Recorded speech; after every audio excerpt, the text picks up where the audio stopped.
এই নাস্তাটা যারা দেখছেন, একটা প্রশ্ন, আপনি কি আগে কখনো সুজি আর গুঁড়া দুধ দিয়ে এমন কিছু বানিয়েছেন?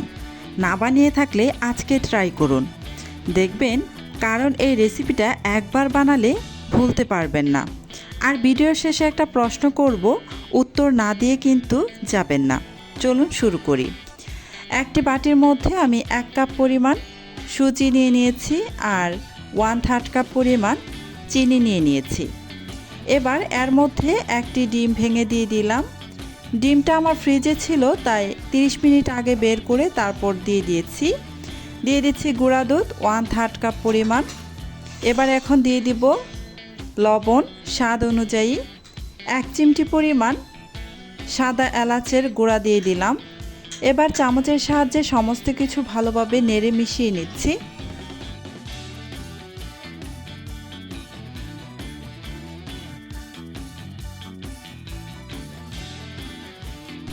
অনেকটাই টাইট মনে হচ্ছে, তাই আমি এখানে কিছুটা পানি দিয়ে দিচ্ছি।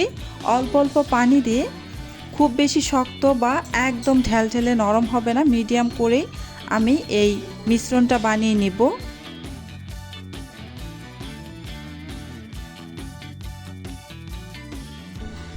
এবার ঢাকনা দিয়ে ঢেকে প্রায় 10 থেকে 15 মিনিটের জন্য রেস্টে রেখে দিব। এতে করে সুজিটা একদম সফট হয়ে যাবে। আমি 10 মিনিট পর ঢাকনাটা খুলে নিয়ে আবার একটু নাড়াচাড়া করে নিচ্ছি। সুজিটা কিন্তু একদমই সফট হয়ে গিয়েছে। খুব ভালোভাবে এ পর্যায়ে নাড়াচাড়া করে নেবেন।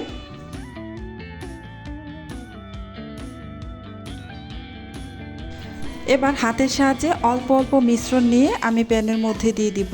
আমি আগে থেকেই একটা প্যানের মধ্যে বেশ খানিকটা তেল গরম করতে বসিয়ে রেখেছিলাম। এই তেলের মধ্যে আমি এই যে অল্প অল্প মিশ্রণ নিয়ে প্যানের মধ্যে দিয়ে দিচ্ছি। আপনারা দেখে নিশ্চয়ই বুঝতেই পারছেন আমি কিভাবে দিয়ে দিচ্ছি।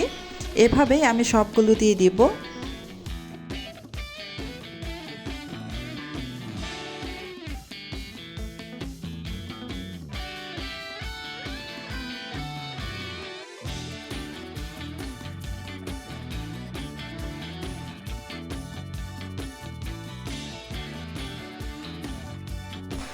চুলার আঁচ একদম লো টু মিডিয়ামে রেখে উল্টে পাল্টে এই নাস্তাগুলোকে ভেজে নিতে হবে।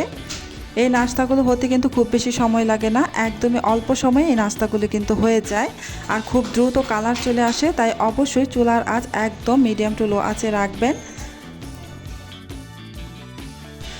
নাস্তাগুলোর এক পাশে খুব সুন্দর কালার চলে এসেছে, তাই আমি নাস্তাগুলোকে উল্টে দিয়েছি। আরও কিছুক্ষণ অপেক্ষা করব অপর পাশেও নাস্তাগুলো হওয়া পর্যন্ত। এই যে অপর পাশেও নাস্তাগুলো কিন্তু খুব সুন্দর কালার চলে আসছে। এই নাস্তাটা হতে খুব বেশি সময় লাগে না, একদমই অল্প সময়ে নাস্তাটা ভাজা হয়ে যায়। নাস্তাগুলো আমার ভাজা হয়ে গিয়েছে, তাই আমি একটা একটা করে সবগুলো নাস্তা উঠিয়ে নেব।